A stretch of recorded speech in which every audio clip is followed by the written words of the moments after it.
네, 안녕하세요. 건수다 제11화 시작하겠습니다. 반갑습니다.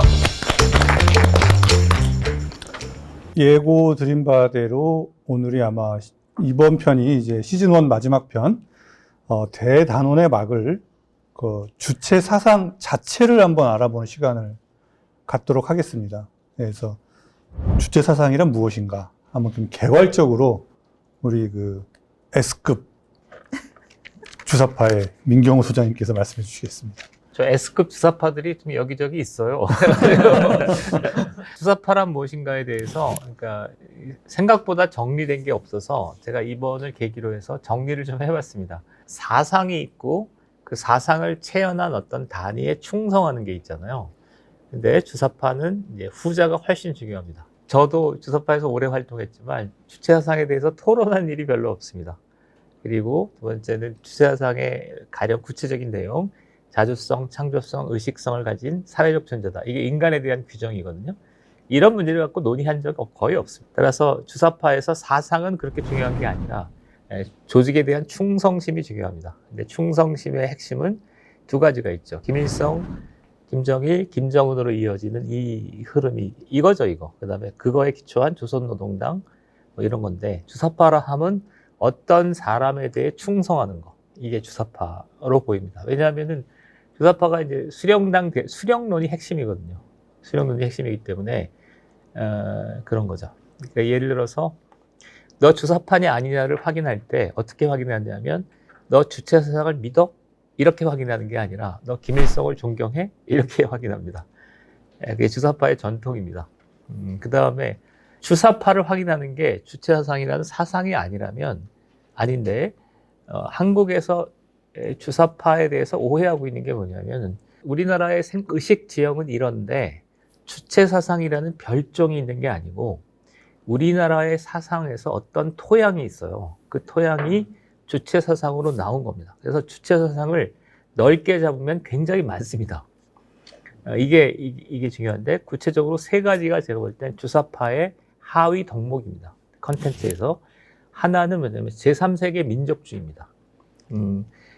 2차 대전이 끝났죠. 그러니까 아시아, 아프리카, 라틴 아메리카에 아주 많은 신생 독립국들이 세워졌거든요. 신생 독립국의 두 가지 산업화의 길이 있죠. 하나는 선진 외국 자본과 격리돼서 그거를 유지하지 않고 독자적인 발전 경로를 취하는 거. 이게 굉장히 인기를 끌었어요. 반면에 미국이나 서방 자본주의에 편입해서 발전 경로를 취하는 거. 이게 이런 나라를 취한 나라는 거의 없습니다. 그런데 거의 유일한 나라였던 한국이 기념비적인 성과를 보였죠. 그러니까 이게 하나입니다. 2차 대전 이후에 광범위하게 형성된 제3세계의 발전을 어떻게 할 것인가 해서 해외 자본에 의존하는 것을 신식민지다.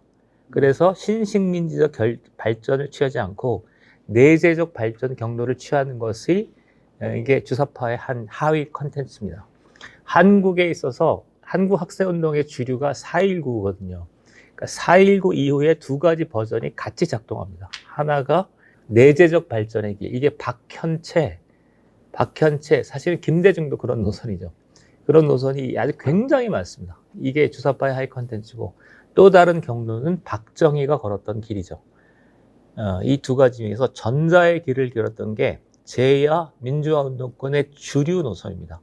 근데 95년에 김대중은 이게 돌았고 나머지는 그대로 유지되고 있죠. 이런 관점에서 보면 주사파는 그냥 학생들 일부의 사상이 아니라 한국의 제야, 비주류, 진보 사상의 큰 맥입니다. 전부 다 이렇습니다. 대표적인 게 저기죠. 이영희죠, 이영희. 이영희의 컨텐츠가 뭐냐면 중국하고 그다음에 베트남이거든요. 그러니까 베트남은 제3세계에서 미국의 침략성을 보여줬던 상징적인 사례이고 중국은 그 당시는 제3세계로 분류됐습니다. 그러니까 미소가 있었고 중국, 인도 이런 나라들이 제3세계였다가 사회주의권이 되면서 제1세계로 도른 거죠. 그 다음에 두 번째 그 주사파의 하위 컨텐츠는 북한 정통론입니다. 북한 정통론인 게 일제시대가 있었고 그 다음에 6.25는 대충 애매하게 건너뛴 다음에 남측은 친일파의 정부가 들어서고 북측은 이제 민족 정통성을 갖고 있는 공산주의 세력이 들어선 거죠. 그래서 남북이 연합화해서 통일하는 게 또 하나의 정통론인 거죠.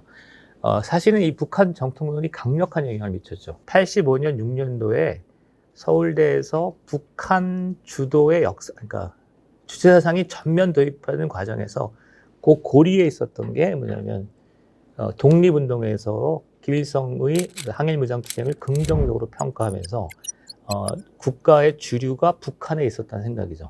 이 생각은 지금도 광범위하게 퍼져 있습니다. 그 다음에 세 번째는 사람 중심의 세계관입니다. 사람 중심의 세계관. 선진 사상일수록 사람보다는 과학기술을 중시하는 거죠.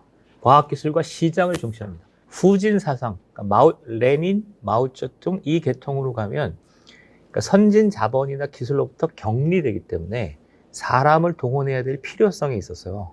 그러면서 사람을 동원하는 다양한 문제들이 있는데 아까 얘기했던 그 제3세계에서 있었던 가장 익숙한 논쟁이 전홍 논쟁이죠. 그러니까 중국 같은 경우는 그러니까 전은 뭐냐면 과학기술이고 홍은 사상이죠. 사상 이데올로기죠.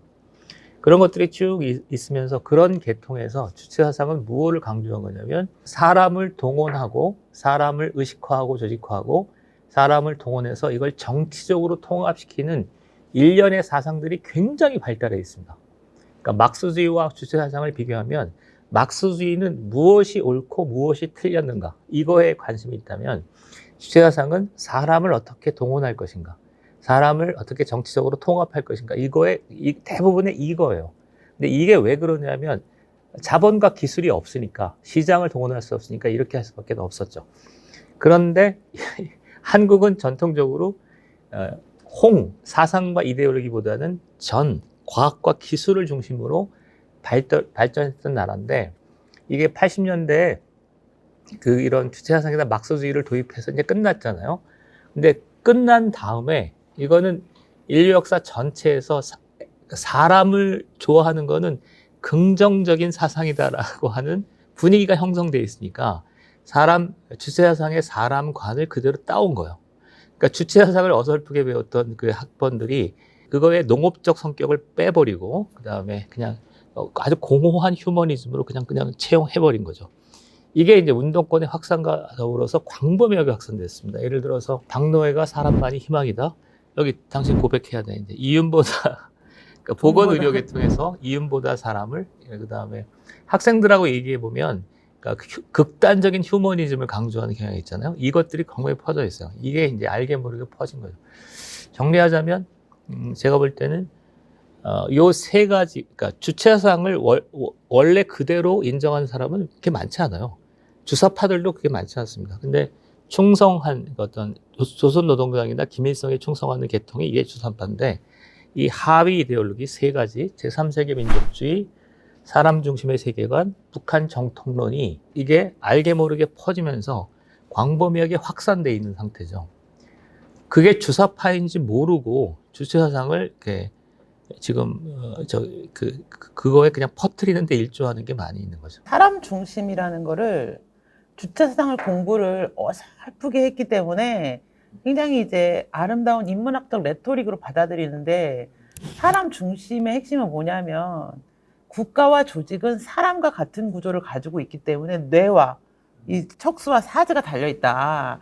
자주성이라고 하는 거는 사람 한 명 한 명에게 이제 발현되는 것은 자유주의이기 때문에 조직과 국가의 집단적 지도체계로 발현되고 그것이 진정한 자주성이기 때문에 사람 중심의 사상, 자주성을 중심에 놓는다는 것은 수령님을 중심으로, 즉 뇌의 작용을 중심으로 나머지가 일사불란하게 봉호하는 체계를 말하는 건데 그거를 전혀 이해하지 못하고 사람 중심만 떼놓으면 너무 아름답잖아요. 그러니까 이게, 정말 그렇게 이해한 것 같아요. 이게 일명 사회 유기초론이거든요. 네. 사회 유기초론, 그러니까 사회는 그러니까 기능이 모여서 있는 건데, 근데 여기서 웃긴 게 뭐냐면, 일명 일꾼들 있잖아요. 일꾼들은 손발이니까 생각할 필요가 없고, 수령님은 머리고. 그러니까 머리가 나오는 방송 듣고 너희는 행동하면 되지? 토론은 무슨 토론이냐? 그런 사상이 어떻게 주체 사상인지 전 이해가 안 돼. 철학 사전에 나와 있어. 자주성의 철학적 내가 좀 약간 교조주의라서 막 사전 외우고 그랬거든요. 그리고 저는요. 집단적 형태로 발현된다 이렇게 나와 있어. 이게 주체 사상이라고 하니까 약간 저는 이거를 주체 사상 좀 공부했을 때 이해가 쉬웠던 게 뭐냐면 주체 종교라고 생각하면 이해가 쉬워.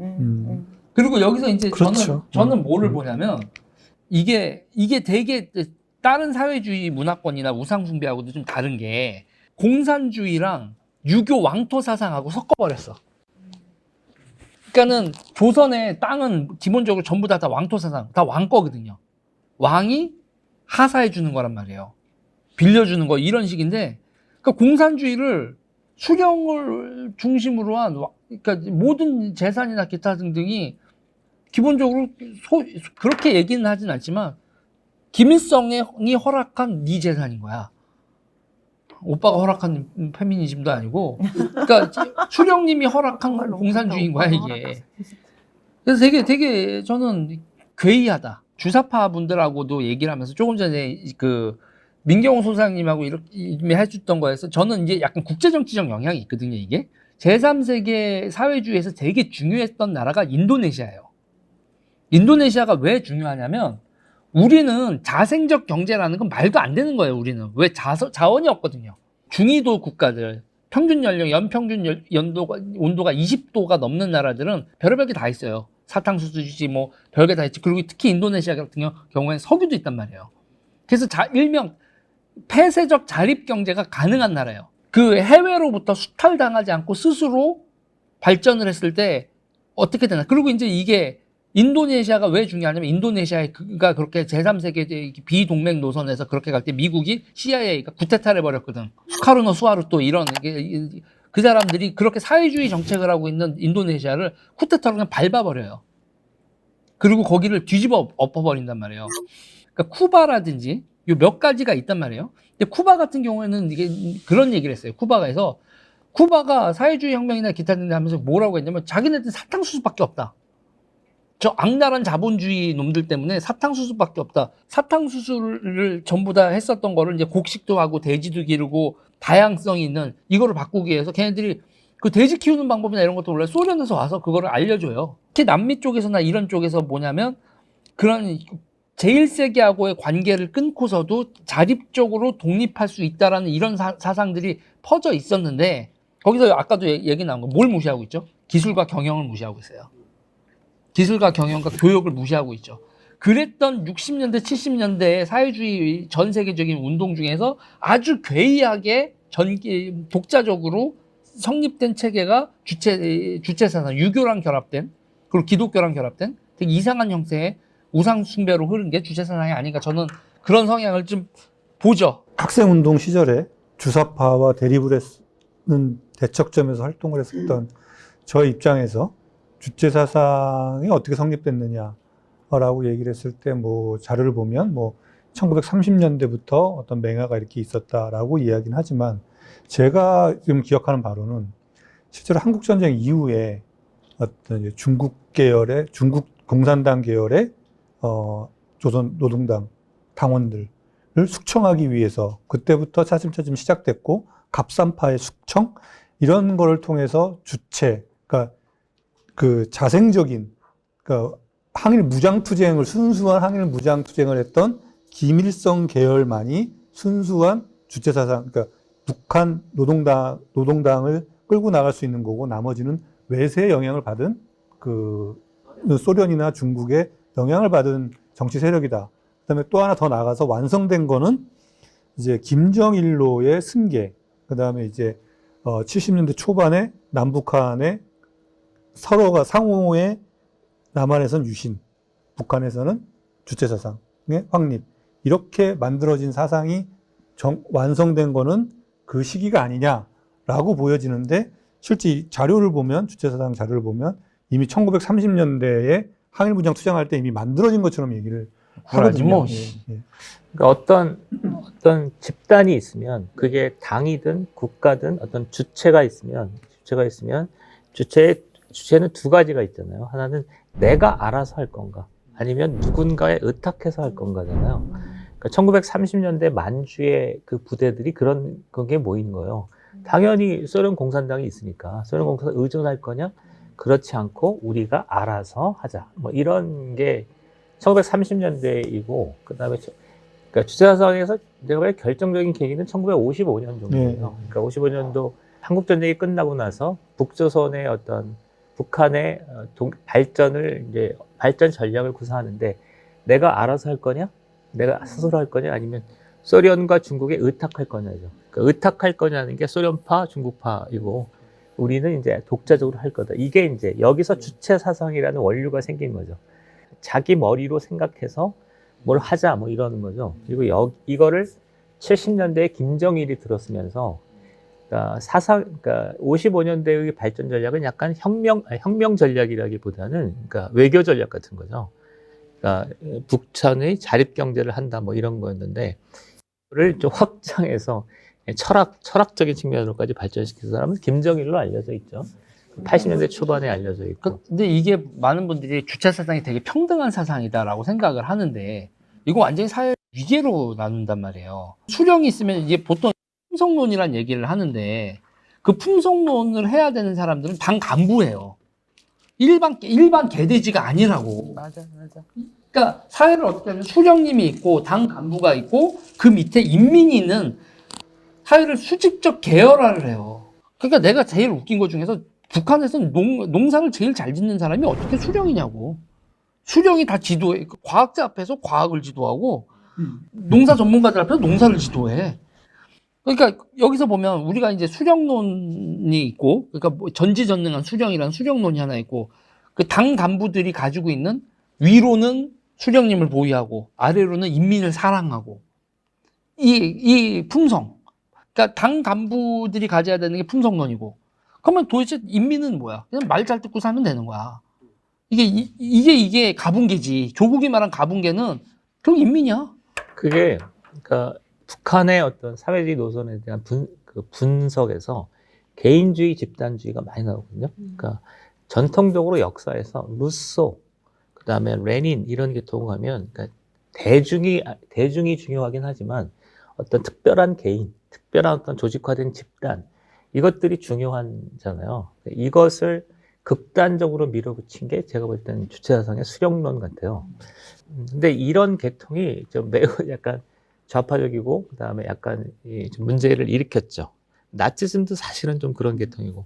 근데 반면에 이제 영미식의 개인주의 이런 계통은 그러니까 영국, 미국의 특히 영국의 명예혁명의 특징은 이미 그러니까 사유재산을 갖고 있는 부르주아들이 각지에 다 있었어.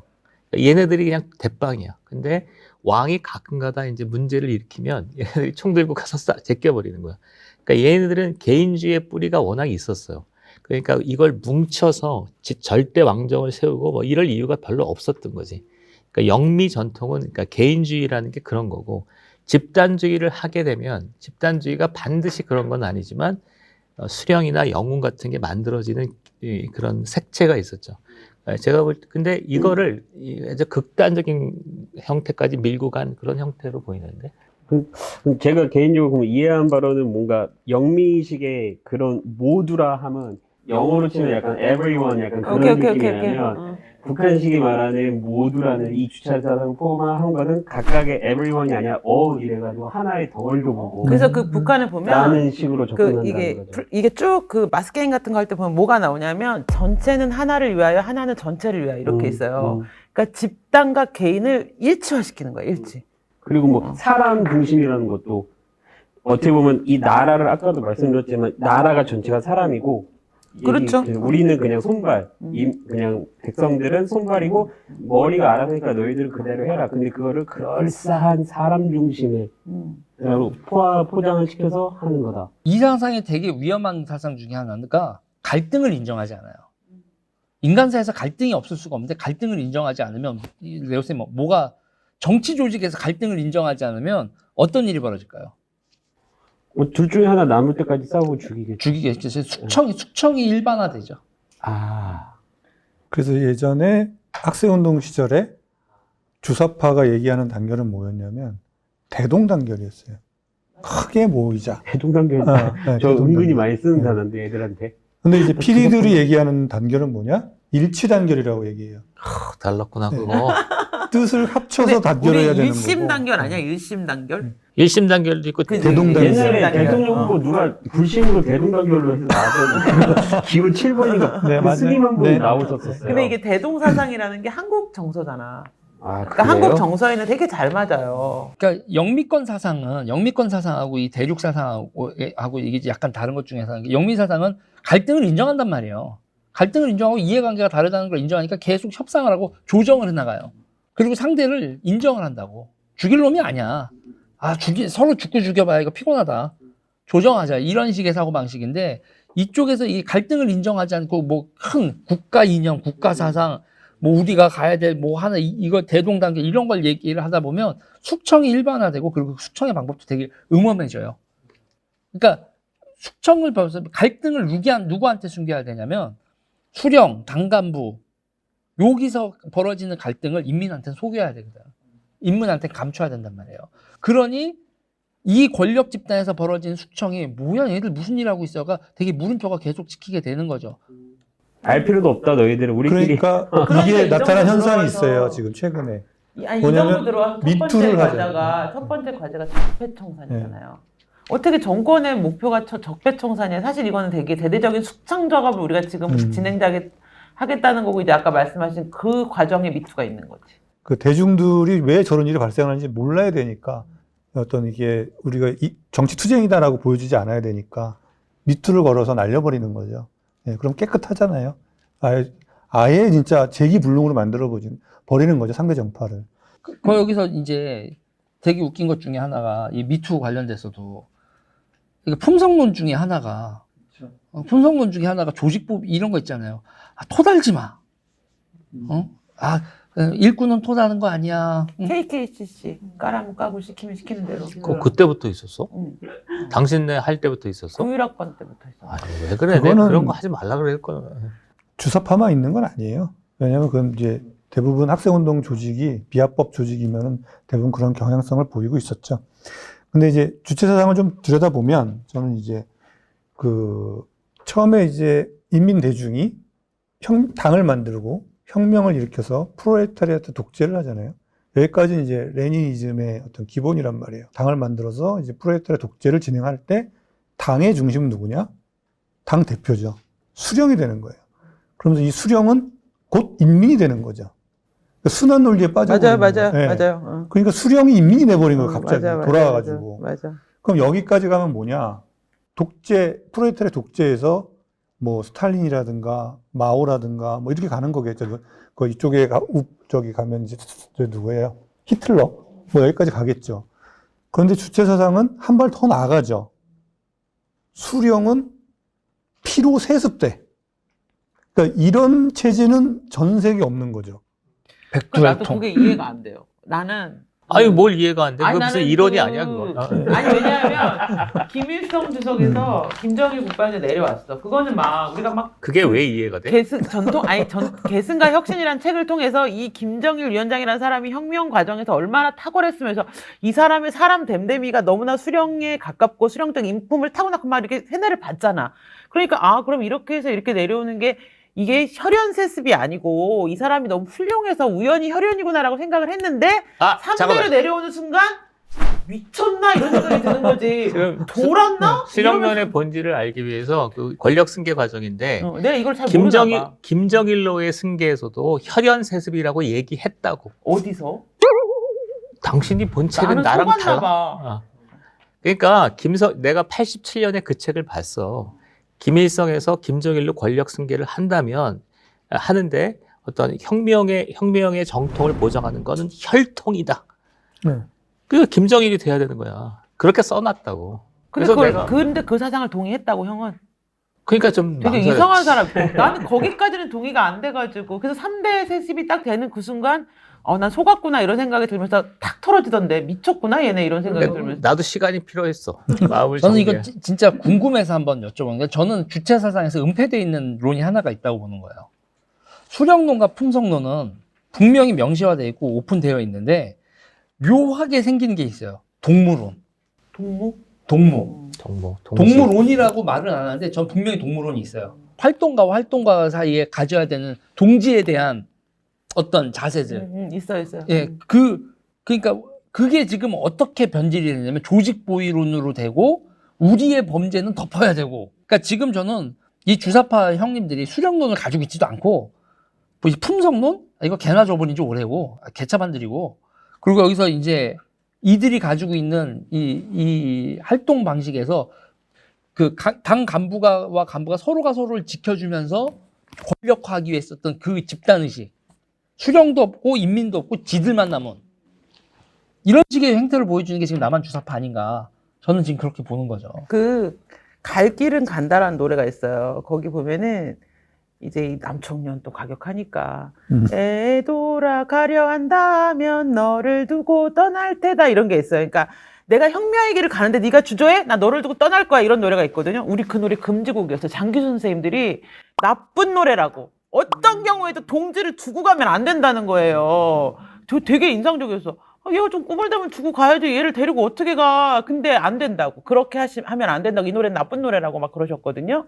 그런 게 되게 강하고. 근데 그거는 생각해보면 이 사상 자체가 뭐 항일 무장투쟁이라고 하는 어쨌든 일제시대, 빨치산 이런 되게 이제 어묵한 시절에서 한 사람이라도 귀중할 때, 이게 한 사람이라도 너무 소중할 때 만들어졌기 때문에 그 당시 상황에서는 그럴 수 있을 것 같아. 그러니까 근데 지금은 내가 뭐 얘기를 그렇게 번지는 것 같아도, 그러니까 한 사람이라도 건져야 되는 건 뭐냐면 어떤 세계가 있는데 그 세계에서 이 세계를 반대하는 사람이 몇 명 없는 거야. 이게 근데 반면에 영미 사상의 특징은 이미 이 사람들이 많은 거야. 그러니까 이 세계를 바꿔버리면 끝나는 거야. 그러니까 이런 세계에서 발전한 사상 체계가 주체 사상이지. 한 명이라도 더 건져야 되니까. 그러니까 저는요. 그러니까 진짜 찐으로 진짜 질문이에요. 어쨌든 질문인데 나는 뭐냐면 나는 왜 이래? 그러니까 제가 뭐로 보냐면 많은 주사파들을 저도 봤지만 수령 보고 주사파 된 사람 없어. 다 친구 보고 선배 보고 주사파 되는 거야. 그래서 저는 그런 거예요. 이거는 수령론이라고 얘기를 하지만 본질적으로 보면 이거 동무적 관계가 훨씬 더 중요하다. 주사파 선생의 형성에 있어서. 각종 노래에 있어서도 웅장해지는 게 막 동지란 말에. 그러면 이거 동무론이라고 하든 동지론이라고 하든 대한민국 주사파의 본류는 수령론이 아니라 동지론이다. 그러네. 우리 처음 알았네, 방금. 그러니까 나도 그렇게 생각해. 주체 사상을 보고 주사파가 된 사람이 별로 없더라고. 나를 포함해서. 그리고 뭐 다른 걸로 됐어. 심지어는 뭐 주체 신설이라든지 뭐 이런 그 문건들 있잖아요. 그거 본 사람도 별로 없대. 당신 봤어? 네. 왜 봤어? 이 양반 왜 보는 거야? 많이 틀렸어, 우리 때는. 막 아, 주체상 그래? 총서도 나오고. 전 궁금한 거 뭐 레닌 선집 이런 거. 동물원이 뭐야 그래서? 동물원에 동지에, 대해서 동지에. 그러니까 동지에 대해서 어떻게 생각해? 동지에? 그러니까 이 양반이 지금 뭐라고 문제 제기를 했냐면 솔직하게 얘기해봐라. 동지론이 뭐냐 이거지. 동지론이라는 건 없는데 동지에는 엄청 노래에서도 그렇고 책에서도 그렇고 모든 것에서 사실은 거기서 수령님에 대한 충성심은 북한에나 많은 거고 남한의 주사파는 동지에 대한 애정, 동지를 그러니까 항상 조직처럼 내가 내가 그때 얘기했잖아. 왜 전이처럼 대하라고. 내가 오늘 그러니까 처음 얘기할 때 주체 사상을 얘기할 때 주체 사상과 관련된 어떤 얘기를 할 의미가 없다고 판단해서 사상에서의 주체, 뭐 주체 사상의 대열 이런 얘기를 아예 안 꺼낸 거잖아요. 네. 내가 볼 때 두 가지가 결합된 것 같아. 하나는 우리는 주체 사상의 경도돼서 주사파가 된 게 아니라 북한 정청론의 기초에서 주사에 대해서 그쵸. 동화된 맞아. 뒤에 맞아. 실제로는 수령님에 대한 존경심이 아니라 옆에 있는 친구에 대한 애정을 갖고 주사파가 된 거죠. 그러네. 그리고 거기서 또 하나 그 중요한 걸 친구 알았어. 이 동물론 중에서 문제가 있는 게 있어요. 정말 선민의식 가득해요. 선민의식. 맞아. 선민의식 가득하고 그리고 조국은 주사파도 아닌 게 왜 그런지 모르겠는데 조국에서 보여진 거예요. 조국은 응. 운동권이 아니라고 좀 얘기해줘. 그렇죠. 그러니까 일반하고 저는 학교 다닐 때 네? 정말 싫었던 게 일반하고 아. 정말 싫었거든요. 죄송합니다. 자기네들이 혁명가 뭐 이렇게 되고 그리고 가분계. 그러니까 자기들을 우리는 시민이라고 하는 건 제가 이 동물론이라는 얘기를 그러니까 있다라고 보는 게 뭐냐면 기본적으로 민주주의 사상에서는 시민과 시민의 평등한 관계를 생각을 하잖아요. 그런데 이게 맨 처음에는 우리가 저들을 위해서 인민을 위에다 놓고 우리가 봉사한다라는 말을 처음에 시작할 때 점점 가다 보면 우리가 지도 편찬해야 되는, 그리고 나중에 가면 저마다 다 수령이 돼 있어. 처음에는 혁명가로 시작했다가 지금 민주당에 있는 그 뽕맞은 형들 보면 자기가 수령인 줄 알아. 그리고 그 수령에 적합한 의전을 바래요. 의전과 대우를 바라고 또 부를 바래. 완전 타락하는 거예요. 맨 처음에는 이 수령과 인민을 모시는 당 간부, 나의 희생, 이런 얘기를 해서 나는 역사 발전의 주체로서 내 모든 걸 희생하는 이런 품성, 이런 거로 시작을 했었던 사람들이, 그 시작도 그랬지 않았던 것 같아. 그랬던 사람들은 다 지금 이렇게 됐고. 아니, 내가 어떻다는 거야. 돈이 없어. 돈이 없어. 네. 그런데 변질돼서 결국은 이 사상을 가지고 그 동지적 관계로 권력을 만든 다음에 본인들이 전지적 수령의 자리로 가고 부와 권력을 독점하려는 권력의 괴물들을 말이지. 그러니까 나는 영미사상과 그 비교를 자꾸 해야 된다고 생각하는데, 영미사상은 그냥 사람들이 있고 사람들이 쿨하게 그냥 상대방을 인정해. 근데 주사는 그런 게 아니라, 그러니까 사람들이 있는데 먼저 깨어난 사람이 있어. 깨심이. 나 깨어있단 말인지. 나 깨심만 나면 세상에서 제일 싫어. 얘네들이 숫자가 작을 때는 얘네들을 설득해야 되니까 품성론 뭐 이따위 얘기를 해가면서 그래도 좀 낮게 행동해.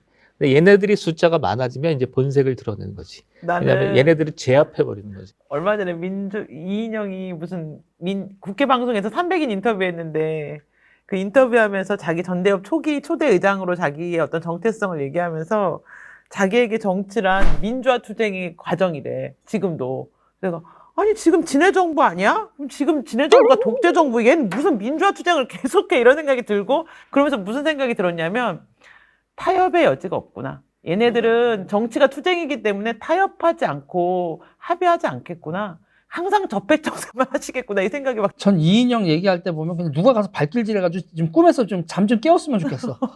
왜 꿈에서 안 깨어나는 거야? 뭐, 이렇게 그냥 들어보면 결국 김일성을 주체 사상이라고 해야지, 우리가 소위 말하는 간첩이라고 하는 그것도 결국엔 그 실체는 그거를 좋아하면서 대학교 때 옹기종기 모여 앉아서 있었던 그 옆에 친구들과의 어떤 그런 재밌던 추억으로 시작이 된 거고, 그 다음에 적은 북한의 주체 사상에 반하는 사상이 아니고 우리 친구 관계를 나쁘게 만들거나 우리의 이익을 뺏어가려 하는 그 사람이 나쁜 놈인 거고, 이렇게 해서 계속 발전을 했다고 볼 수도 있겠네요. 야, 이거 훌륭한 정리네. 이거 우리가 이런 집단적 합의를 이런 용어를 우리도 쓸 수 있어야 돼. 너무 어려운 그래. 말을 써. 그러니까 사상적으로는 그 기독교에 굉장히 많은 뿌리를 두고 있다고 너무 봐요. 비슷해요. 그리고 조직 활동에 있어서도 그 방식을 굉장히 많이 차용하고 네, 있어요. 맞아요.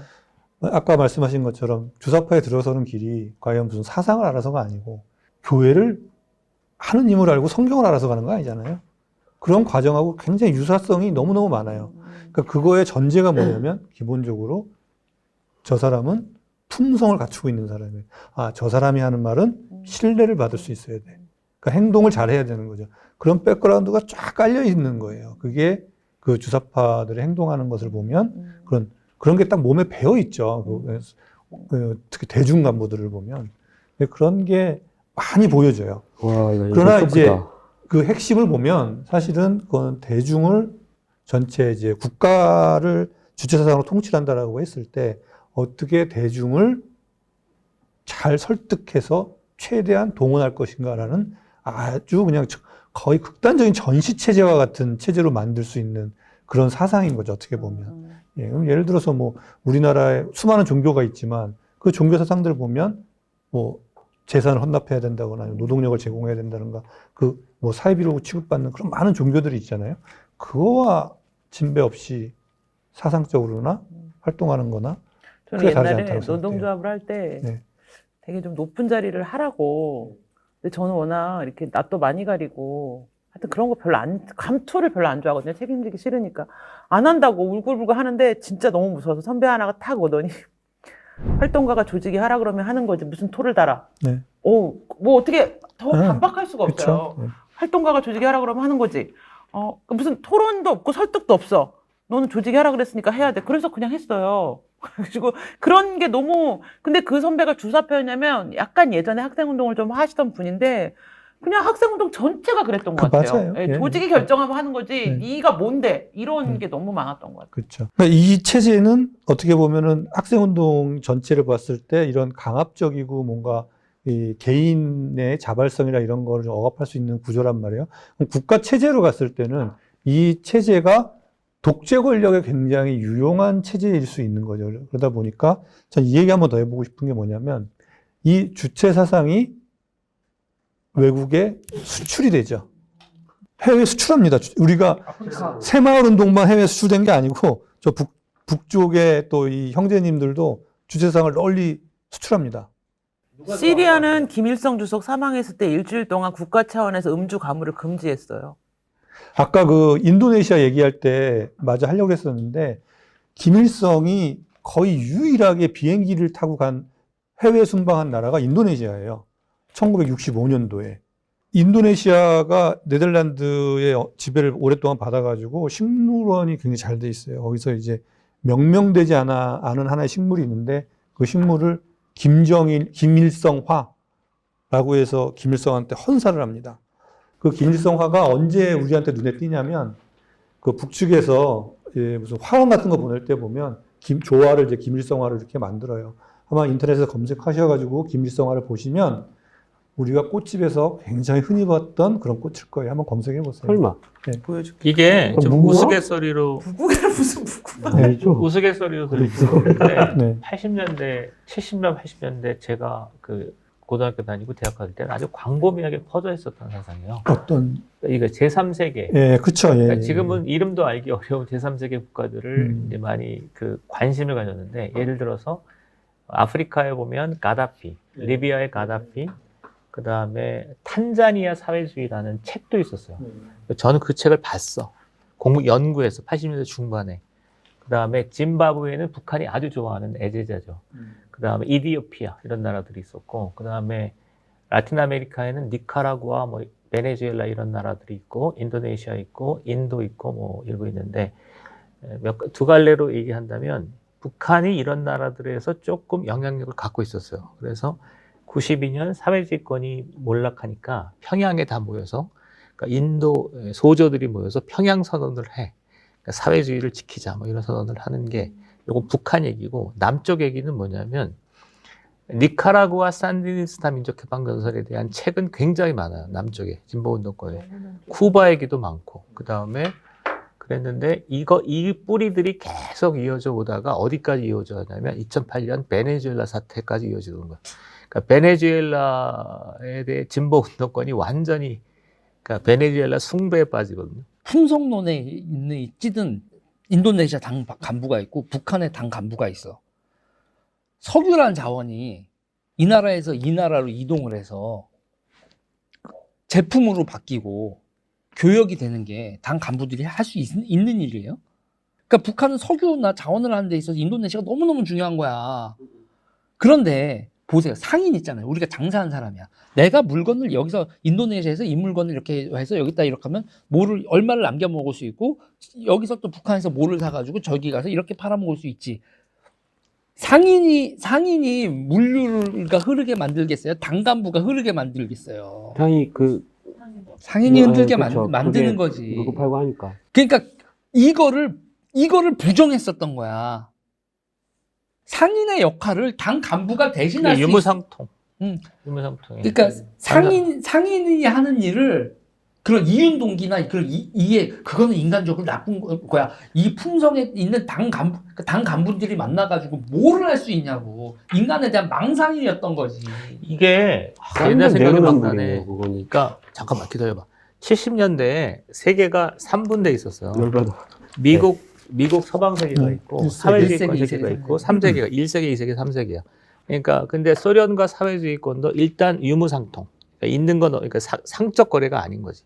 제3세계도 그랬던 거야. 그거의 연장선에 있는 게 남북 교류예요. 그러니까 지금 이인영이 얘기하는 건 유무상통일 가능성이 매우 높아. 유무상통이라는 게 뭐냐면 상거래를 하자는 게 아니라 민족이니까 같은 이웃, 그러니까 내 자매나 그 동생 도와주듯이 그렇게 하자는 게 그거를 시스템화하는 게 옛날에 제3세계 유무상통이에요. 근데 갑자기 여담인데 예, 예. 우리나라도 주체 사상의 나라라고 생각해서 백신을 같은 레벨로 맞게 맞아요. 만든 건가? 그런 지금 거지. 이게 김용익 사단이 코백스. 코백스를 한 게 이 사고 방식에서 나온 거야. 그건 너무너무 제3세계스러워서 이거 옛날 한 30년 전에 보던 문건을 보는 것 같아. 그러니까 저는 그런 거예요. 품성이니 뭐니 인간의 선이 개가 저는 그래요. 평소에 늘 그랬어요. 내 앞에서 욕하지 말라니까. 욕을 하는 게 좀 자연스러운 것 같아. 선의가 아니라 욕망이 인간을 번영하게 만든 걸 인정을 해야 돼. 따뜻한 곳이 사탕수수 잘하고 고무나무 잘하고 이런 자원이 많은 곳에 또 모두 많아요. 전염병도 많아, 벌레도 많고. 우리나라 같은 데가 살기가 좋은 데라고요. 자원이 없지 대신. 열대 우림에 배 타고 가서 그거를 가져왔던 사람들 이윤 동기였기 때문에 그걸 한 거라고. 그리고 그 사람들이 잔인한 행동하고 제국주의자들이 여러 가지 실수했던 거 다 인정을 하지만 지나고 났더니 구경도 못했던 사탕을 먹고 우리가 지금 커피도 마시고 초콜릿도 먹고 점점 세상이 변화되면서 상인들이 전 세계 이렇게 해서 내가 얘기한 거예요. 우파 사상의 핵심은 욕망을 중심으로 한 상인들이 전 세계를 누비는 게 김우중의 사상이 우파의 핵심인데 자유롭게 그거를 대한민국의 우파들은 대한민국 우파들은 좌파 못지않게 꼰대야. 그러면 당신 그 제국주의 구식민지 관계는 인정하고? 어떤 옛날에 지금 얘기 중에서. 그러니까 저는 옛날에 있었던 거에서 되게 비극이 있어요.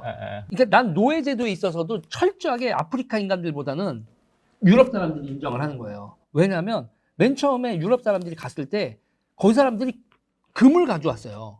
거기 이런 이 제품들 있잖아요. 그러니까 아프리카의 지배자들이 유럽 상인들이 오는 상품을 가지고 싶으니까 금을 가지고 은을 가져와. 근데 금하고 은이 다 떨어졌단 말이야. 그랬더니 노예를 가져오는 거예요. 노예 사냥을 백인들이 열대 우림에 들어서 향토병 있는데 거기 막 들어가면서 사람들 잡아오는 게 아니라고. 흑인 지배 계급이 결제 수단이 없으니까 노예를 가져와서 판 거야. 제국주의자들한테. 근데 제국주의자는 그걸 데리고 가서 이 사람은 상품으로 해서 이윤을 남겼지. 문제는 그러다가 나중에 그 서구내에서 이건 너무 잔인하다. 노예제 철폐나 어볼리션하고 이게 철폐가 나온다고. 그래서 서양에서 노예가 저희가 철폐가 됐잖아요. 그랬더니 아프리카에서 무슨 사태가 벌어지냐면 결제 수단이 없는 상태에서 상품이 교역을 못 하잖아. 노예를 안 사가니까. 아프리카에서 노예가 폭발을 해요. 그리고 사람이 뭐가 되는 줄 아세요? 사람이? 화폐가 돼. 지급수단이 되고 사람값이 똥값이 된다고요. 지금 이게 인플레이션 안 돼. 1960년대, 70년대 한국을 비롯한 모든 나라에서 직면했던 현실인 것 같아. 그러니까 예를 들면 독립을 했어. 근데 제국주의랑 그러니까 미국 선진자본주의랑 후진국이 교역을 해야 되는 거야. 지금 이를테면 노예 교역은 비인도적이니까 그랬다 쳐. 그러면 무슨 공산품을 교역하는 걸 어떻게 볼 것인가지. 근데 제3세계의 급진파들이 이걸 신식민주로 몰아간 거야. 그리고 니네 신식민주니까 안 해. 그다음에 우리는 자립하겠어. 민족 자립하겠어. 라는 생각을 가진 거고 이거에 대해서 이거를 이념화시킨 게 주체사상이지. 근데 그렇게 하면 딱 망한 거지. 그러면서 더 웃긴 거는 아프리카에서도 나 이런 거에서 있어 보면 점점 더 인간들이 그렇게 해서 고립을 하고 그러면 자기네들이 독립을 하겠다 뭐 한 인간들이 어떻게 되냐 내부 식민지를 만들어서 지배자들이 사람들을 더 수탈하는 거야. 그래서 이렇게 돼서 고립된 경제권들이 그러면 서구에서부터 착취 안 당했다고 해서 고립을 선택한 인간들이 그러면 그 안에서 사람들 인민들을 잘 살게 해줬냐? 아니 거기서 지배계급이 제국주의자들보다 더 심하게 착취를 한다고. 그게 비극이죠. 선진자본주의가 이렇게 개입했다가 빠져나가면 잘 살 거다. 역사적 현실은 이게 내전의 원인이지 이게. 참혹한 인종학살의 진원지지 이게. 그리고 저는 제가 기가 막히게 내가 제가 확 그랬던 게 아프리카 국가들이 노예제도나 기타 등등에 대해서 배상하라고 소송을 거는 거야. 그래서 제가 그랬어요. 그 배상을 받아야 될 사람들은 지금 선진국에 살고 있는 흑인들이지. 아프리카에 살고 있는 흑인들은 니네들은 그거를 흑인들을 잡아다 팔고 팔았던 니네 조상은 니네 그 색을 팔았었던 가능성이 더 높아. 그 보상은 지금 선진국에 있는 노예들의 후예가 받아야지. 당신들이 아프리카에 있는 사람들이 당신들은 노예 후예가 아니야. 노예 사냥꾼의 후예일 가능성이 더 높지. 역사를 너무 단편적으로 보는 거예요. 선악구도로 보고 그러면서 뭐냐면 그 스토리텔링에서 선하지도 않은 인간이 자기가 선한 척을 하는 거야. 그 스토리텔링으로. 맞아. 학생운동도 안 했던 인간이 그 학생운동이라는 스토리텔링 속에서 이게 개꿀 빨 수 있는 건데 그러면 자기가 학생운동권 척을 하는 거지. 조국 같은. 아이, 조국 따뜻하게 자꾸. 그러면 궁금한 게 지금 북한은 주체 사상이 아직 주체 사상인가요? 그럼요. 처음부터 끝까지 변하지 않는 그 주체 사상이 평양 시내에 밤에 확 타고 있는 주체탑이 아직도 있잖아요. 아직도? 네. 근데 주체사상의 얘기는 좀 덜 하는 것 같아. 왜냐하면 선군으로 바뀌었어? 아니, 성군 정치는 요즘 성군 정치로 바뀌었고 주로 아프리카 국가에 많이 주체 사상이 전파가 됐잖아요. 아프리카가 컸고 그다음에 아랍에도 좀 있어요. 그러니까 제가 방송 들을 때 무슨 김일성 생일이면 그러니까 뭐 축전. 네팔 공산당 뭐 이게 네팔이 나와요. 유명한 것 같아요. 네, 네, 네팔. 네팔 자체에서 주류는 아니지만. 네, 네, 네. 네팔, 인도는 워낙 그렇고 그다음에 이디오피아, 라틴 아메리카에는 니카라구아가 컸던 것 같고 그 외 거는 잘 못 들었고 인도네시아가 컸고 인도 공산당, 네팔 공산당, 마다카스카르가 굉장히 큰가 봅니다. 많이 들었습니다. 이디오피아, 그다음에 짐바브웨 뭐 이런 나라. 그 정의연에서 그 은화 만든 차드공하고. 차드? 거기는 뭐 주체 사상이 전파되지 않은 나라인가요? 차드는 아마 금 생산지잖아요. 거기가. 네, 네. 그렇기 때문에 그런 것 같은데. 그러니까 주체 사상이라고 해봐야, 그러니까 유럽 가면 주체 사상 소조들이 있는데 그 무슨 대단한 게 아니고 한 2명, 3명 뭐 이런 거예요. 범민련 유럽 본부는 뭐 많아봐야 5명 뭐 이런 겁니다. 그럼 그때 임수경이 그 갔을 때 그 평양 축전했었던 게 이제 네. 그쪽에 있던 네. 청년들이 와가지고 네. 했던 축제군요. 지금 유럽, 그러니까 60년대만 돼도 프랑스 공산당이 워낙 컸어요. 네. 친소 노선을 걷고 있고, 그 다음에 중국과 인도 같은 데가 제3세계였으니까 컸는데 이게 쪼그라들기 시작해서 아랍 사회주의권 붕괴되고서는 거의 군소 조직, 있으나 마나한 조직이죠. 또 한숨이 막 나와. 네. 가장 좀, 아니, 이게 되게 웃긴 감정인데, 좀 배신감이 들었다고 해야 되나? 그 주사파라고 한 그 사람들이, 차라리 그 사람들이 어떤 강력한 진한 주체 사상의 색깔을 가지고 있었으면 오히려 좀 뭔가 덜 억울했을 것 같은데, 그냥 친구 사이에서 시작된 게 지금 이렇게 커져버렸고, 그리고 그게 여기서도 아무것도 아니라는 생각 때문에. 한일 관계에서도 정말 진한 문제가 하나 있는 게 있어요. 뭐냐면 징용이라든지 이런 문제에 있어서 한국으로 돌아온 징용자와 제1동포로 남은 징용자들 중에서 진짜 배상을 받아야 될 사람들은 누굴까요? 일본에 남은. 일본에 남은 사람들이 훨씬 더 가난했기 때문에 못 돌아온 사람들, 그리고 착취를 당하고 기타 등등 했었던 거여서. 근데 되게 웃긴 건 제1동포들은 여기 지금 그런 협상력이 없는 거죠. 그러니까 우리가 이 제국주의를 정산을 한다라고 했을 때도 뭔가 우리가 많이 착각하고 있는 게 있는 거예요. 그러니까 협상력이 있는 사람들이 그 스토리텔링으로 배상을 받는 거고 권력을 받는 거예요. 진짜 배상을 받아야 될 사람들이 받는 게 아니야. 그건 그렇지. 약간 이게 코스모폴리탄하고는 제가 좀 거리가 먼 인간인데 저는 그래요. 식민지 국가들이 찡찡찡찡 되는 거 그럴 수 있다고 봐요. 그러면 원조도 주고 뭐도 하잖아. 밥도 없는 상태에서 우리 밥 없거든. 근데 니네가 쳐들어와서 우리가 이런 거야. 이해가 된다고요. 그건 하나의 또 협상 방법이야. 전 진짜 이해가 안 가는 게 뭐냐면 지금 대한민국이요. 이 교육국가로 성공을 해서 가치다스릴 체계에서도 어느 정도 돼서 이 정도 부를 누리고 있는 대한민국이 왜 식민지 시절 어쩌고저쩌고 하면서 왜 찡찡대냐고. 당신 얘기에 일관된 맥은 모든 사회적 현상은 어떤 인과관계가 있는 거지 않습니까? 그렇게 분석하는 거야. 내가 볼 때는 그렇게 찡찡대는 사람이 2010년도 이후에 정치적 목적을 실현하기 위해 그랬다고 생각해요. 네.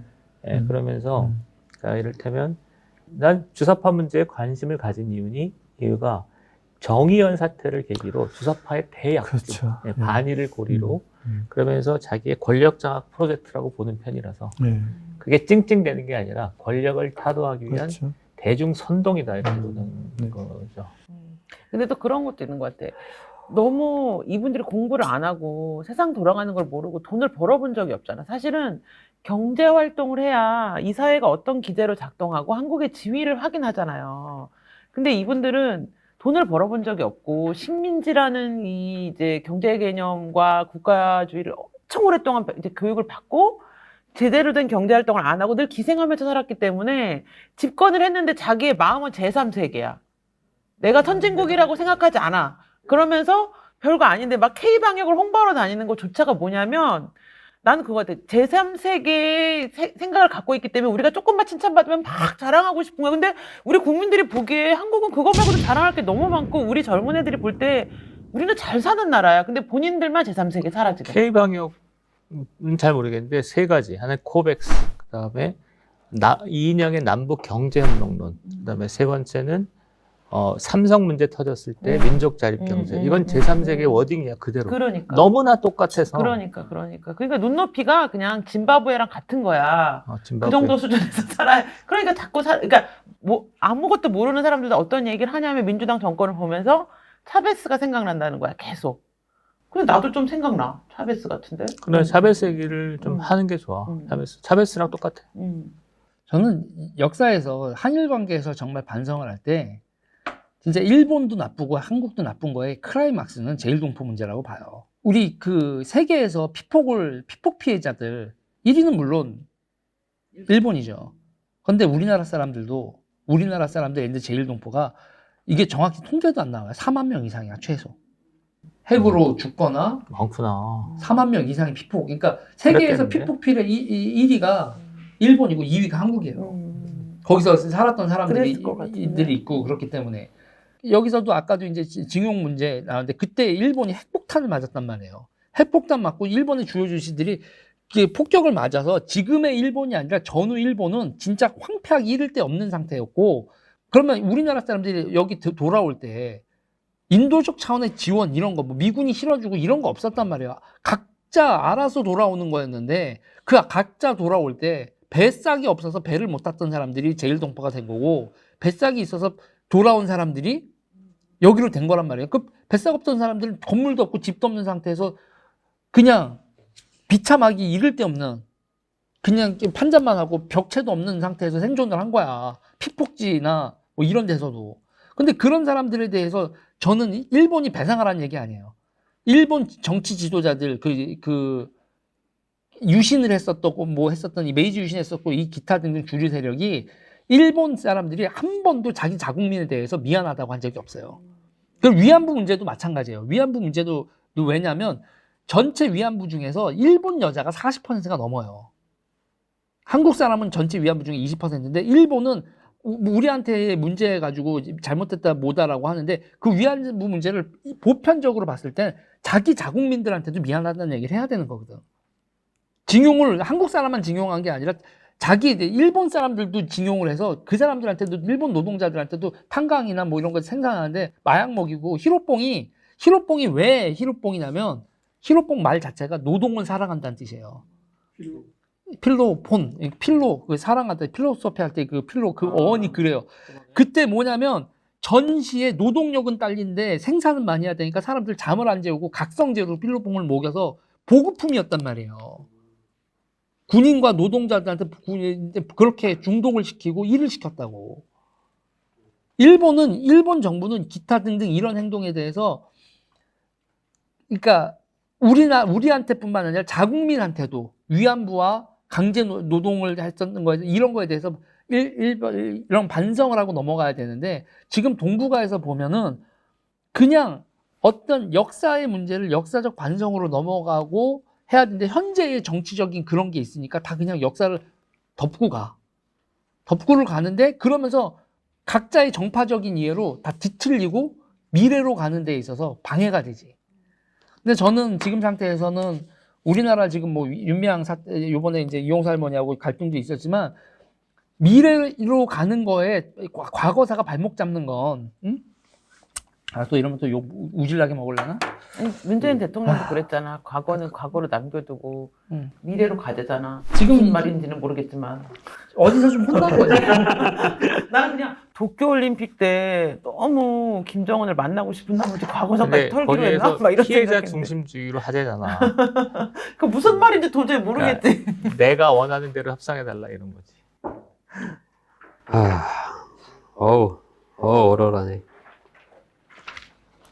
근데 요 얘기를 좀 해볼까요? 네, 그러니까 주사파가 아까 우리가 일관되게 얘기했던 건 지금 주체사상을 믿고 있는 사람도 뭐 그렇게 없고 네. 그다음에 북한을 추정한 사람도 있지 않은데 왜 주사파 문제를 거론하는가에서 그렇죠. 제가 볼 때는 이 얘기를 해야 될 거라 같아서 제가 얘기를 꺼내면 주체사상을 신봉하고 북한에 충성했던 사람들은 좀 사라졌어요. 90년대 초반에 민혁당, 중부지역당 사람들은 한 8년, 7년 정도 감옥 살고 다 나와서 지금은 뭐 과거 활동을 재현할 마음은 없는 것으로 해서 주사파 문제는 그것으로 일단 일단락이 된 것처럼 보였는데 뭐가 문제냐면 이 2세대 그룹, 그러니까 88년, 97년에 학생운동을 했던 이 그룹이 대거 사회로 진출하는데 사회적으로 보면 이 사람들이 사회에 나가면 생각을 바꿀 것으로 생각했는데 그러지 않고 어영부영해서 고위급이 돼버린 거예요. 그러니까 너무나 높은 자리에 많은 사람들이 있는 거죠. 그리고 이 사람들하고 막상 카메라 들이대면 너는 지금 주사파입니까? 라고 하면 옛날에 주사파였는데 지금은 아닙니다. 이렇게 얘기하는 게 아니고 나는 한 번도 주사파였던 적이 없습니다. 이렇게 얘기해버리는 거예요. 그래서 이건 난감한 상황이 됐죠. 만약에 저 정도 사람이 주사파가 아니라면 애초에 주사파 문제는 없었던 거지. 그리고 이분들이 너무나 정책 결정자로서 이제 하는 게 있고, 제가 사실은 이 어떤 좌담에 참여하기로 마음먹은 건 윤미향 때문에 그래요. 2010년도에 한일 과거사 문제가 터지고 위안부 문제가 터지면서 반일 문제가 불거뜨리면서 그러니까 대대적인 주사파들이 확장이 있었어요. 근데 보면은 그러니까 나는 이제 옛날에 쓰던 용어나 어법들이니까 그런 얘기들을 너무나 많이 쓰기 시작해 사람들이. 그러면서 NL만이 아니라 이게 PD도 NL화되고 시민운동하는 사람들도 저기고 주사파하고는 전혀 인연이 없을 것 같은 사람들도 주사스러운 행동을 해. 이게 지금 제가 볼 땐 3그룹입니다. 3그룹이어서 이렇게 되면 나는 뭐 주사파가 틀렸다고 보는 사람이니까 굉장히 한국 사회가 위험한 상황으로 가기 때문에 특히 지금 주사파 문제를 얘기하는 건 2그룹, 3그룹 때문이고 이들이 미치는 해악 때문이다. 이렇게. 근데 갑자기 든 생각인데 운동권 경력이 있었던 것처럼 보여서 그 인프라에 들어가고 싶으면 그 인맥에 주사파스러운 용어를 쓰고 주사파인 것처럼 거야. 가장해야 되잖아.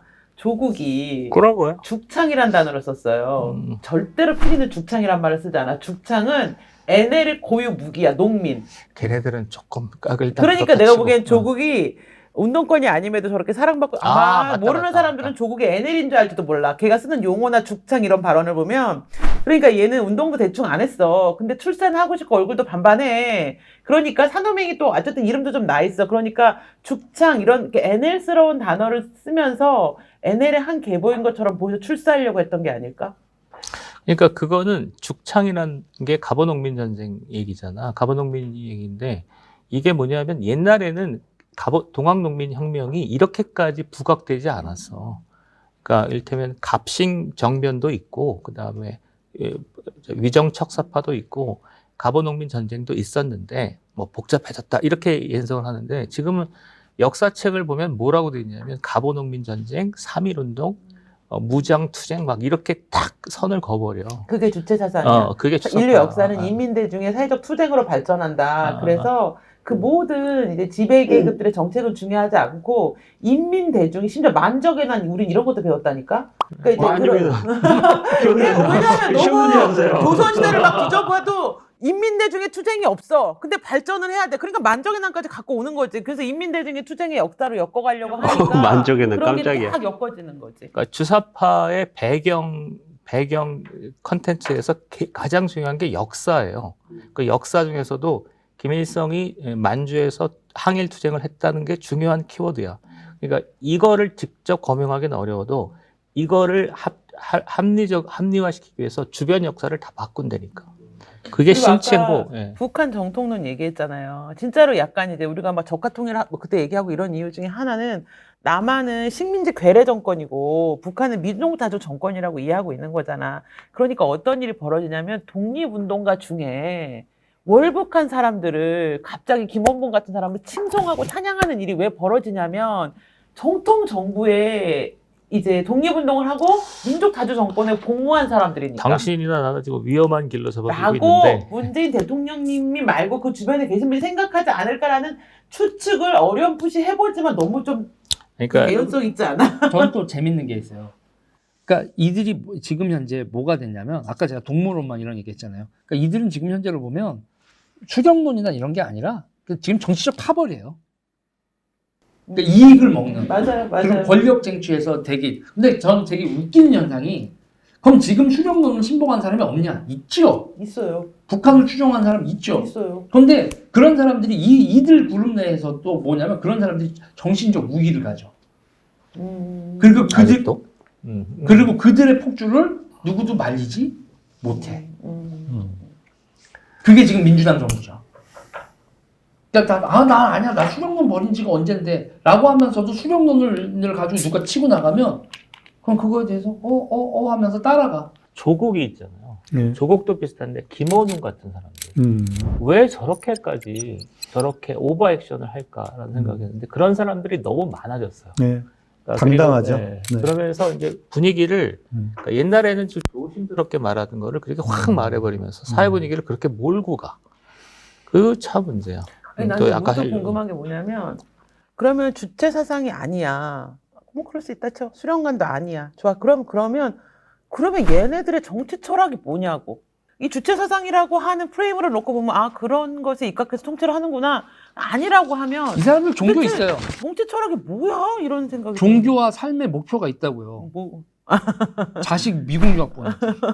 아니 근데 여기서 내가 386을 연구하려고 했던 게 꽤 됐는데 386 연구의 가장 큰 장애가 뭐냐면 책을 쓴 사람이 아예 없어. 유시민이 거의 유일하고 두 번째는 책이 아니더라도 의미 있는 어떤 대담 같은 걸 남긴 사람도 없어. 그래. 그러니까 왜 그러냐면 자기의 정치 철학이 없기 때문에 정치 철학과 관련해서 할 말이 없는 거야.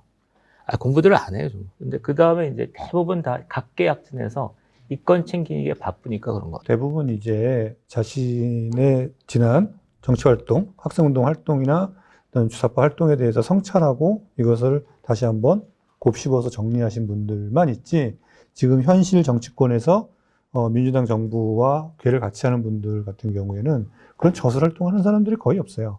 네, 그러니까 아까 말씀하신 것처럼 뭐 유시민유의 이런 뭐 책 혹은 자기가 출마하기 위해서 뭐 대피대에서 쓰는 뭐 이런 책들 위주지 좀 심도 있는 의미의 어떤 국가 비전이라든가 정치 철학이라든가 이런 걸 제시하는 분들은 그러니까 정치 거의 철학이 없죠. 없고 네. 마타도어만 횡행하잖아요. 그러니까 이제 한국 사회의 정치와 관련한 이런 글들을 보면 정말 이제 너무 부끄러운 거지. 그러니까 정치적인 국정 철학을 갖고 싸운다거나 무슨 정책 방향을 갖고 싸워야 되는데 맨 마타도어하고 말 씹기하고 무슨 인신 공격하고 이런 것만 난무하니까. 그러니까 저는요 그래요. 사상이라고 하면 삶의 길을 열어주잖아요. 사상이. 내가 어떻게 살아야 되는지 기타 등등에 대해서. 근데 이 사람들 보면 그러니까 그냥 한국인의 전형적인 욕망을 가지고 있어요. 특목고, 자사고, 외국 유학, 강남 아파트, 좋은 차. 딱 그 욕망 구조로 하니까 그거를 규율하는 사상 없어요. 그런데 그 모든 자기의 욕망을 숨기고 자기가 뭐라도 숭고한 가치가 있는 양 권력 획득을 위해서 그거를 던지지 대중한테. 그러니까 위선이죠, 위선. 이들이 계속 사고를 터뜨리는 인간들, 장관 되려고 하는 인간들 그냥 딱 자사고 반대하면서 지 새끼는 왜 자사고에 외국 유학까지? 나만 혁신학교 보냈어. 근데 왜 소장님이 옛날에 그거 갖고 싸운 적 있잖아요. 인문학 가지고 싸우다가 그 인문학을 너무 사랑하시는 분들은 인문학은 삶으로부터 한 걸음 떨어져서 자신을 성찰하고 있다 소장님 막 화냈잖아. 인문학이 왜 나왔는 줄 알아? 먹고 살려고 나온 거야. 그 얘기를 했었잖아요. 딱 그런 논쟁하고 비슷한 상황? 80년대의 민주화 운동도 결국은 먹고 살만 한데 독재가 아니라 민주주의로 하자 이런 거잖아. 그러니까 90년도에도 그러니까 먹고 사는 건 다 기업이 알아서 하는데 우리는 분배하겠다 뭐 이런 거라고. 그러니까 이 집단은 구조적으로 그러니까 한국 경제의 뿌리와 어떤 부의 생산에 관여했던 집단이 아니야. 부를 생산했던 집단은 두 개가 있잖아. 과학기술 전문가들하고 두 번째 기업이 있는데 이 사람들하고 대화하고 토론해서 그렇게 길을 개척할 수도 있었어.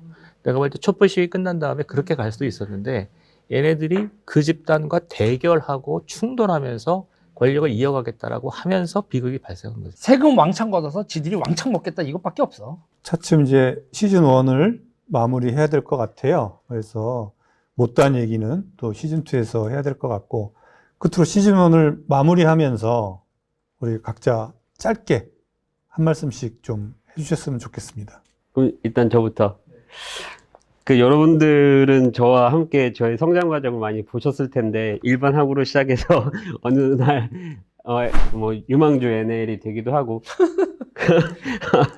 근데 저는 되게 이런 자리가 너무 저한테 소중했고요. 특히 저와 같은 결을 하신 분들이 많다라고 생각을 해요. 정치를 많이 아시는 분, 그 다음에 잘 모르는 분, 무관심한 분. 근데 이 방송을 통해서 특히 저같이 백지 상태에서 어떤 정보를 통해서 뭔가 새롭게 다르게 볼 수 있는 그 눈이 생겼다는 그 시점이 생겼다는 게 저한테 너무 큰 도움이 되었고요. 그 다음에 누구보다도 이런 좋은 기회를 만들어 주신 우리 여기 앉아 계신 네 분한테 정말 감사드리다고 말씀드리고 싶습니다. 네, 감사합니다. 저는 이거를 하다가 진짜 내가 왜 운동권이 됐는지 갑자기 나도 너무 궁금하더라고. 나는 왜 이런 삶을 살았을까 하다가 아까도 말씀드렸지만 그 기성세대가 이렇게 따라 배우고 싶고 멋있었으면 좀 다른 삶을 살지 않았을까. 우리 때는 어른다운 어른이 별로 없었던 것 같아요. 근데 요즘 386을 보면서 근데 20대들이 하는 말을 보니까 똑같은 거예요. 우리가 기성세대에게 했던 것 같은 비아냥과 이런 모습을 보면서 이제 나이를 먹었잖아요. 그래서 저는 좀 젊은 아이들이 따라 배우고 싶고 이렇게 어울리고 싶은 어른이 돼야 되겠다. 사실 이 과정 속에서 저는 그 생각을 제일 많이 한 것 같아요. 그래야 이런 역사적 비극, 좀 어른다운 어른이 존재하고 젊은 친구들에게 좀 모범이 되고 저런 삶을 살고 싶은 동경하는 모습, 그게 돈이 많아서가 아니거든. 그 삶 자체가 건강하고 아름다워야 하기 때문에 이제 그런 세대로 우리가 지금 탈바꿈하지 않으면 대한민국이 이런 비극이 계속 되풀이되겠다 해서 좀 멋지게 살아보려고 이제 욕도 끊고 노력 중입니다. 시즌 1 즐거웠고요. 제가 생각할 때는 민주화 세대가 해왔던 역할을 공정히 평가하고 또 필요한 거는 또 청산하고 이럴 때가 되었다고 생각합니다. 그래서 시즌 1을 시작으로 민주화 세대의 역사적인 경로, 활동들을 정리하려는 활동들을 하려고 합니다. 조그만 연구소를 만들어서 하려고 하고 제가 그런 역할을 하는데 좋은 위치에 있지 않은가 생각합니다. 그래서 관심이 있으시면 많은 성원을 부탁드리겠습니다. 감사합니다. 저 같은 경우는 우리 앞 세대는요 생존이 제일 큰 거였고, 그러니까 386 세대부터 저 이제 베이비붐 2차 베이비붐 세대들은요 문화가 관심이 많았어. 생존에서 문화의 영역으로 넘어왔는데, 근데 지금은 다시 생존의 시대. 그 이후에 또 다시 번창한 시대가 오겠지만 지금 대단히 비극적인 정치적 시대가 한 10년 정도 열리고 있는 초입이지 않을까. 앞으로 꽤나 힘든 시기가 우리 앞에 놓여 있는 것 같다. 저는 그런 생각이 자꾸 들어요.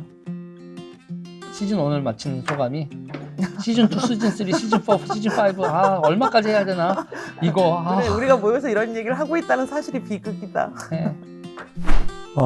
저는 개인적으로 지난 기간의 어떤 학생운동 시절이나 쭉 살아온 학생운동 시절을 좀 돌이켜보면서 수많은 이불킥을 하고 그때 왜 그랬을까 그러니까. 그런 생각 너무 많이 들고요. 대깨문이었어 나는. 그리고 아까 우리 유진 쌤이 말씀하신 것처럼 제가 20살 때 욕을 했던 기성세대의 자리에 와 있는데 전혀 자랑스럽지 못한 기성세대의 모습이 아닌가 안타깝기도 하고 어떤 그런 그 부끄러움을 좀 이야기하는 자리 이게 건수다의 자리가 아니었을까라는 생각이 들고 저랑 같은 동시대를 살았던 우리 구독자분들도 중에도 저와 비슷한 생각을 가지고 계신 분들이 많이 있으시라고 생각을 합니다. 이제 시즌 1 마무리하면서 또 시즌 2, 시즌 3 가면서 좀 더 좋은 내용과 좋은 구성으로 다시 찾아뵙도록 하겠습니다. 그동안 사랑해 주셔서 감사합니다. 네. 감사합니다. 감사합니다. 수고하셨습니다.